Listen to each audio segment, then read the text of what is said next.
So in this video I'm going to discuss Codeforces round 925 rated for division 3. So in this video I'm going to discuss first 5 problems of this problem set. So let's start with problem number A. The name of problem A is recovering a small string. So in this question we will be given a letter n, or I can say a number n, and we have to do, and this letter represents the sum of the corresponding number of my alphabet series. For example, my A is representing number 1, my B is representing number 2, and my Z is representing number 26. So what are the three possible number whose sum is 24, and we have to tell them the minimum possible string of three numbers which will make it equal to 24. For example, my A is 1, my B is 22. So 1 plus 1 plus 22 is 24. So this is the minimum possible lexicographical string which is forming a sum of 24. So how to solve this problem? See, I can simply solve this problem using a brute force method. For example, I will show you the code like this. I can simply make 3 loops of 26 and check if my I plus j plus z is equal to n. In that case, what I will do, I simply generate a string with the corresponding letters, and I will store the minimum of all the strings which are generating a sum of n using I plus j plus k. So this is how you can solve problem number A. So let's now discuss problem number B. So in problem number B, the name of problem B is make equal. So in this question, we are given an array and we have to make all the numbers equal, right? So, but there is a condition like the sum of all these number would be divisible by n. That's how I can make the all the numbers equal. And second condition is like that I can send some number of points from my one index to next second index. But I can only make this possible if my if my sender's index is smaller than my receiver's index. For example, I can send in this question I cannot make both of them equal, because to make both of them equal I have to send some number of points from 3 to 1. But in this case you can see I cannot send from 3 to 1 because my 3 is greater than 1. I can say my 3's index is greater than 1's index, but I can send from 1 to 3. But this will not anyhow make all the elements equal. So in this case my answer is no. So how to solve this problem? So this problem is also greedy. You can solve this problem very easily. If I show you the code, the code is also easy. What I will do, I will simply find what is a dead number whose my all the numbers should be equal to. For example, in this case, my sum of all these numbers is 15, which means my every number should be equal to 3. I know that. So I will simply finding that number k to find that what is that number to which my all the numbers should be equal. Okay, now I will start traversing from the right hand side and check if my current number is equal to that number which I want. Then in that case I will do nothing. You can say if my current number is equal to k, I will do nothing. But in the case my current number is more than the number which is desired to be. So in this case, in this case somehow I will borrow some of the numbers from my next part of the array, or I can say the previous part of the array. So that is what I'm storing in extra. You can say this is a variable extra. So this is a variable which is denoting that this is some part which I will borrow from some other elements which will occur in the future, right? So I will simply store that part in my extra variable. I can make current element equal to k. But if anyhow I'm getting an element which is greater than my desired number, so in that case, like I have an extra variable, yes, this is extra variable.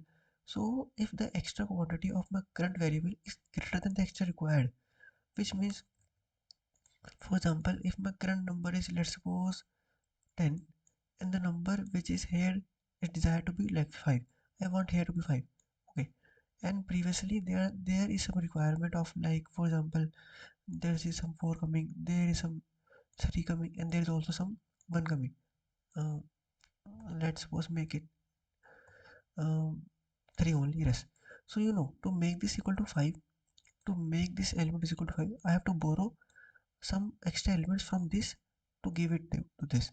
So that's how it will become 5. Okay, how many number I borrow? I borrow total number of 2 points, right, from 10. Now I have to borrow some number of points to make this equal to 5, that is 1 point. Yes, to this 1 point. Okay, great. Now you can see how many extra points does 10 have. So total in 10 I have total 5 extra points. But how many extra are only required? The only extra required are 3. So in this case my 5 is greater than 3, which means it is containing some number of points to which will never be utilized, which means it will create a deficient condition from for next indexes. So in this case my answer is always no. And I will simply decrease if that is condition is not satisfied, which means if there is a, for example, let's suppose it is 7. So in this case my extra variable 2, in this case my 2 is more than 3, which means okay, right? Which means my extra should be decreased by 3, my extra should be decreased by 2, and I can simply go to the next part and simply print yes for the answer. So that's how you can solve problem B also. So let's now discuss problem number C, that is make equal again. So in this question, this question should be, this is the most easiest problem in this problem set. Either it is C, but I don't know why it is at C, but it is the most easiest. So in this question, what we have to do, we have to select a single subarray and make all the elements of the subarray equal. And we have to tell them what is the minimum length possible of that subarray such that all the elements become equal. For example, in this case, you can select, I can select these 4 index and make all of them equal to 1. So total number of elements which I am selecting is 4. What is the size of subarray which I am selecting? It is 4. So this answer is 4.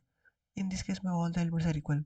In this case, I can only select these 2 indexes and make them equal to 8. So answer is equal to 2. Okay, you can say in this case, what I can do, I can simply select this subarray like this. Okay, I can select this subarray and make all the elements equal to 9, and my answer would be 7 because the size of this subarray is 7. So how to solve this problem? So I can simply, you know why. Like for example, if this is my array, I will always select like 3 points. I will make 3 arrays like 1 and 3 array. Okay, done. So in every case, I can select only 3 subarrays. In every case, I will select a subarray like this in the middle part, or I can select a subarray like this in the ending part, or I can select a subarray like this in the starting part. Great. Yes. So to if I, for example, if I'm selecting a subarray in the middle index, so I will make sure that my elements occurring at this index and this index are equal. Okay, right? If element are this and this are equal, I can make all the elements in between equal to this index only, right? Yes, this is valid. So that's how I can solve this part. So I will now consider greedily these 2 parts. I will find the I will find the index whose occurrence are maximum from the starting or in the ending, which means this index is different from this index. I will find the total number of occurrence of this index and total number of occurrence of this index also, and simply subtract it from n minus count 1. Count 1 is this count, and n minus count 2. So minimum of both this will be my final answer. So that's how you can solve problem number C also. What I'm doing, I'm simply checking if my both the numbers are equal, which means this one case. I will simply try to find the count of this and count of this much variables.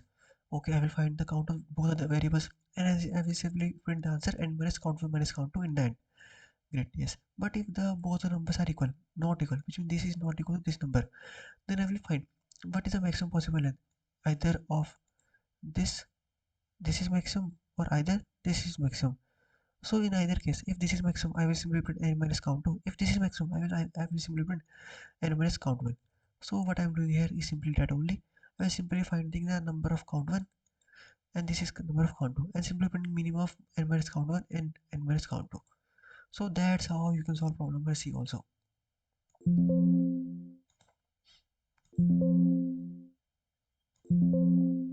So let's now discuss problem number D. So it is an interesting problem, right? Why? So in this question, we have to tell what are the number of pairs possible such that their sum is equal to x and their divisible and their subtraction is equal to, or I can repeat, their sum is divisible by x and their subtraction is divisible by y. Great. So this is the question. In this question, we have to tell them the number of pairs such that this condition is satisfied. Okay. So in this question, I can simply maintain a pair of vector, or I can say, wait a minute. So in this question, I will simply maintain a map of, let's suppose, pair comma int. Okay, so that's how I can solve this problem. But how? What is this? What is this map containing? What is this int containing? You might be wondering. So simply, my first value of map will be my current number. Basic conditions like that. Like let's suppose rela- uh, learn a concept like I have a sequence like 3, 5, 9, 1, 10. Okay, so now tell me how many pairs are there whose sum is divisible by 3. How to solve this problem? So one of the way of to solve this problem is like I can make a brute force, but I can also use a modulus technique. What is a modulus technique? Like the modulus. I will simply first of all find the modulus of all the numbers with the number which I'm trying to find the sum. Like it in here in this case it is 3. So 3 modulus 3 is 0. 5 modulus 3 is 2. 9 modulus 3 is 0. 1 is 1, and 10 modulus 3 is again 1. So now tell me how many pairs are there such that their sum is divisible by 3. So now let's start with this pair. So to make this pair a divisible of 3, I want to make remainder always equal to 0 or either equal to 3. Yes, I know this one. So to make this condition satisfy, I have to find what are the possible pairs which I can align with 3. There is no 3 available in the array, but I can align this 0 with this 0, right? Which means 3 plus 9 should be divisible by 3, which is 12. Yes, I know 12 is divisible by 3. So in this case, my answer is plus 1. Okay, this is one of the pair. Now tell me, what is another pair? So I can simply select 2 also. Why? Because what is a possible sum which I should add into such that my current number is either equal to 0 or it is equal to 3. If I'm adding a 2, I cannot never make it equal to 0. So in this case I will try to make it equal to 3. So what numbers I should add into 2? That will it will become equal to 3. That is 1. So I can make it pair with this and make it pair with this also. And in the both of the cases you can see my 5 plus 1 is divisible by 3, and my 5 plus 10 is also divisible by 3. So this is a modulus technique, right? I have so this is prerequisite for this problem. So you have understood this much. So now next, what is this pair in combined? So in this pair in combined, what I will do, I will simply store in the first part, that is a of I modulus x, in the next part a of I modulus y. Okay, and simply find the number of pair of this, which means at every point I will simply try to find the occurrence of how many times when this is occurring. Okay, so what is the next part? So if I also show you the code is also easy. What I'm doing next here, I'm simply maintaining a pair of incoming, and what I'm trying to do simply, let's suppose I'm getting a number like 10. Okay, I'm getting a number like 10 and my x is, and mm, I'm getting a number like 10 and max is 3. Okay, what is x, what is x modulus 10? So my 10 modulus 3 is again equal to 1. Okay, so this is now what I know, I simply know what is the possible x what I should get, the possible what is the possible another x which I should get, I should say it that way. So I cannot never make it equal to 0, which means I should add 2 in my 2 in my 1 to make it equal to 3. Now I will try to find what are the possible, now I have to try to find the map. What are possible pairs? What are possible pairs? Here you can see what are possible pairs whose corresponding number is 2, whose one of the pair is 2. Okay, right. Now let's suppose in this case my y is equal to 2. Okay, my y is equal to 2. What is 10 modulus 2? That is equal to 0. Okay, now it is already 0. Now you can know I have two cases now. What are the two cases? I will try to find like my 0 plus 0 equal to 0. Okay, and any number which is left with remainder 0 is always divisible by 2. Yes, I know. And I can also pair like 0 plus 2 equal to 2.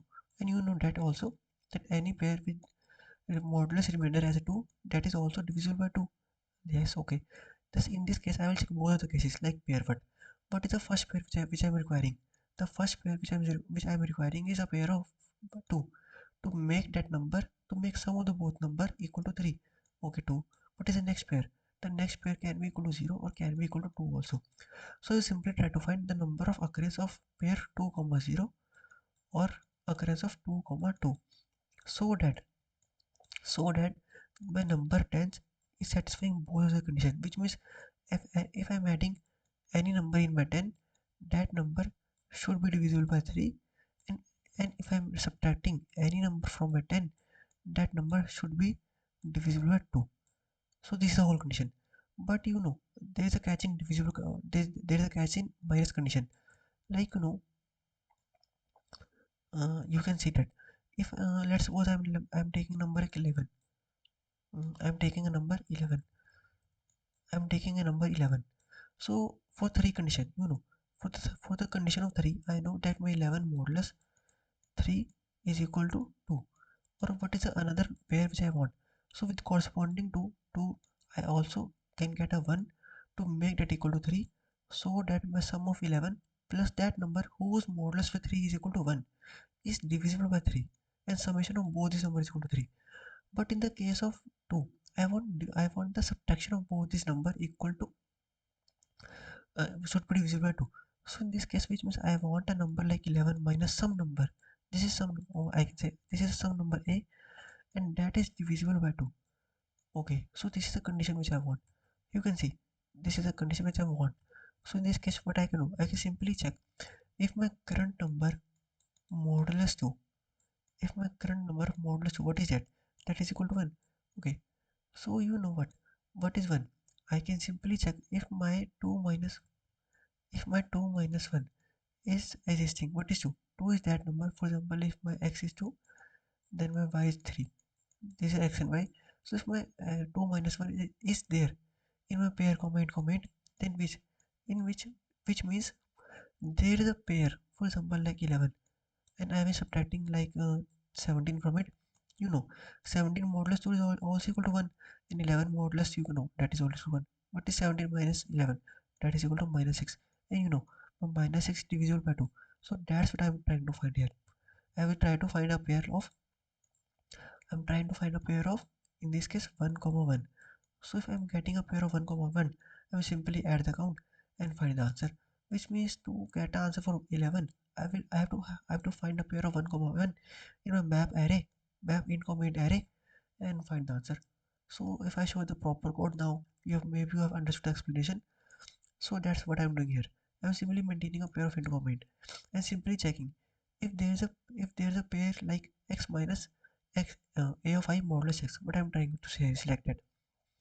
If my if this is my a of I modulus 3. Yes, I know that is equal to 2. Yes. So what is another pair which I want? That is again equal to 3 minus the number which I'm getting, like 11 modulus 3. Okay. So this is what I want. So that's what you can say. So this is a condition which I want. Let's suppose this number, let's suppose v. Now what I'm doing, my 3 should be equal to 11 modulus 3 plus v. This is a condition. The sum of both these numbers should be divisible by 3. So that's why what I'm doing here, x minus a of x minus modulus x. And what is another pair? Another pair is a of x modulus y. So by finding if this is there in my map, I will simply add the frequency of that map.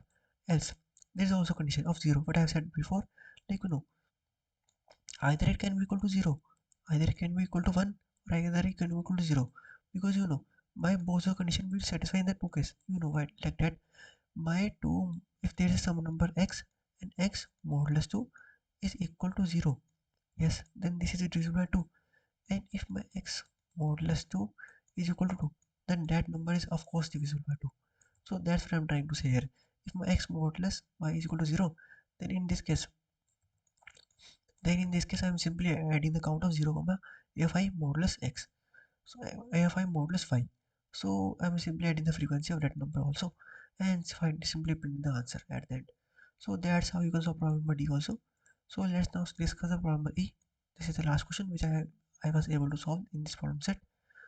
So in this question, we will be given an array of n size, and there two guys like Shasha and Anna, and on the first one is always of Anna. What Anna can do, Anna can simply reverse the number. For example, if it is 42, she can make it, or whatever, it can make it to 24. But if they are leading zero in the answer, suppose 1580, it can make it to 815. My zero will be excluded. Okay. And in the next one, what Shasha can do? Shasha can always combine two numbers. Like it is 2007 and 19. She can make it like 20719 or 192007. So in this case, what it will do is it will simply erase the both of the previous selected numbers from the array and add this number in my array. Okay, so now if my game ends, this is a game. So if my game ends when only one number is remaining in my array, and who is the winner? If the number which is remaining is greater than 10 to the power n, then in that case my Shasha wins. But in another case, my Anna wins. Okay, so based on the question, you must be thinking like Shasha will always try to maximize the answer. Or I can say Shasha will always try to maximize the last number, and Anna will always try to minimize the last number. It is more important. But I said, uh, please listen it carefully. Like Anna will always try to minimize the answer. And what Anna can do? Anna can simply make a one operation. What Anna can do? Anna can simply make operation like this. Like it is like for example, it is number like this is a very big number. And the turn is of Anna, and Anna want to minimize the answer. So what Anna can do? Anna can simply reverse the number and make it equal to one, because my leading zero does not affect at all. So in this case, my answer is one. Answer is not equal to one, but Anna can make it my a greater number to a very small number. Okay. So how can Anna decrease a number strength? Okay. So she can only do a person like if you know I'm only I'm not all in any case I'm not adding any of the numbers, right? I'm only reversing it or adding the digit by sum. For example, it is 2007, or it is like landing, I can make it 20719. Okay, so this is how what I can do. But in any case, I will I'm no never ending both of these number, which means the number itself is not playing any role in my answer. I'm simply concerning the number of leading zeros, which means the Anna will always try to minimize the number, last number possible.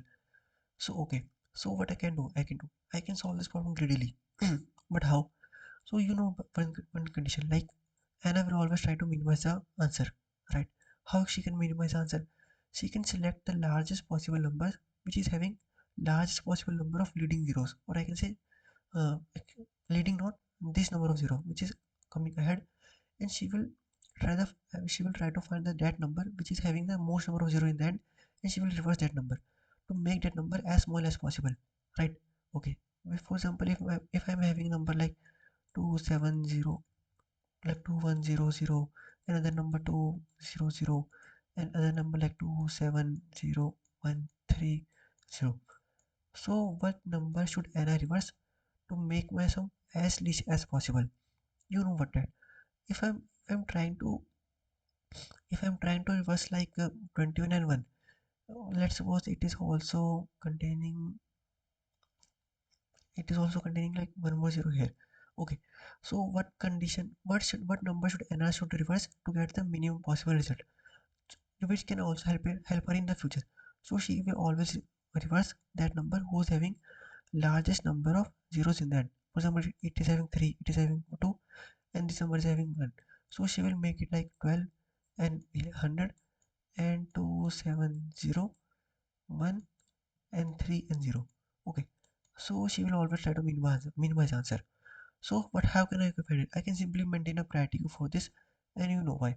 I will first of all what I do, I will simply maintain a priority queue of that number, and that number will be on the top which is having most number of zeros in the end. And my first turn is always of my first turn is always of Anna. And but Anna will do, Anna will choose the largest number, and I will choose that number which is having the largest number of zeros in that, which means the number which is at the top of the priority queue, right? And she will erase that answer, or I can say she will subtract the number of zeros from that answer. And in the next case, what my Shasha will do, Shasha can only add this number. And if you think greedily, this whole operation is not playing any of the role in my answer. Okay, okay. Let's suppose it is not playing a role. What I can do next? I can simply now next turn is also again of Anna. Anna will now again choose the largest possible answer, largest possible number which is having the most number of zero in that, and simply reverse that number. And in the end, what I will do, I will simply find that whether the remaining number is having greater than m zeros, or I can say this is what question asking me to, like if the last number is having greater than m zeros, then I can simply print Shasha, else I will print Anna. If I show its implementation, I was implementing a priority queue. Okay, and I'm simply adding the number of zeros in the priority queue. Okay, and what I'm doing next here, because you can see I'm calculating the number of zeros of my current number and adding the number of zeros in my priority queue. That is queue. You can say the priority queue, right? Okay. So now what I do, I've simply empty my priority queue and check in the ns turn. If my t is equal to 0, which means it is ns turn. In ns turn, by how many digits would be reduced? The total number of digits would be reduced by at most number of keys which is at the top of the array, right? I'm okay. But you know what Shasha will do? Shasha will always try to Shasha will always try to conserve a zero. For example, in this case, my answer is 21. When most number of zeros is contained with 21, so Anna will always reverse this number. So in the next case of Shasha will what will do? Shasha will try to conserve the most number of zeros. But how? She can select like this number, like 100, and next number like 270130. So in this case, my Shasha will make number like this. So you know why. But why Shasha will not do like? But you may be having a question like this. Why Shasha is not doing a condition like that? The 2730 now 1000. Okay, because these both the cases are possible for Shasha's son. But she will only do the operation of this type, which means she will always try to conserve the most number of zeros. Here you can see the Shasha will notice that most number of zeros are with 100 and not with this number. So she will conserve this number by making appending the least number of zero to the end. Okay, so that's how in this case you can see my my leading zero has become equal to 1. But if she has chosen the number like this, my leading zero will become equal to 2. And in the next case, which is of in the next one, which is of Anna, it is advantage for Anna. It is advantage for Anna in this case to reduce the two number of zeros. But if my Shasha is selecting this number, Anna will only Anna will can only reduce one number, that is zero, single zero. So that's what I'm doing here. If it is Anna's turn, I will simply subtract the number of zeros, and I'm popping the number of zero in the both of them. I'm not checking whether it is Anna's turn or whether it's Shash's turn. I'm always trying to pop the number of zeros, because in this case what I'm doing, I'm simply adding 100 to 70101. So in this case, hypothetically, my 100 is removed from my array. Okay, my this 10 is not achievable and not achievable anymore, right? Okay, so that's how what I'm doing. Now I'm changing turn. Now by changing the another time, if it is again the Anderson, she will subtract the most number of zeros. But if it's Shashasan, she will conserve the most number of zeros. That's how what I'm doing here. And what is var? Var is the total size of array. For example, in this case, like it is having total number 5 digits. It is having total number 3 digits, and it is total having 6 digits. So total number of digits in my array is 14. Okay, so total number of 14 digits I'm having. So this is what I'm wanting in the question. You can see the total number of digits should be greater than m. So that's how I'm conserving the digits of my answer. And what you can see in the Anna's turn, what is Anna is doing? Anna is always trying to minimize the number of digits. But how? She can always subtract the most number of zeros from my answer, or I can say most number of zeros from. She can always reverse the element which is having the most number of zeros. That's how what I'm subtracting the number of zeros from the answer. And if add then my value is greater than m, which means the digits are greater than m, then I will simply put Shasha and I will print Anna. So if you having any doubts in any of these 5 problems, you can comment me down. Till then, stay tuned for the next one. Thank you.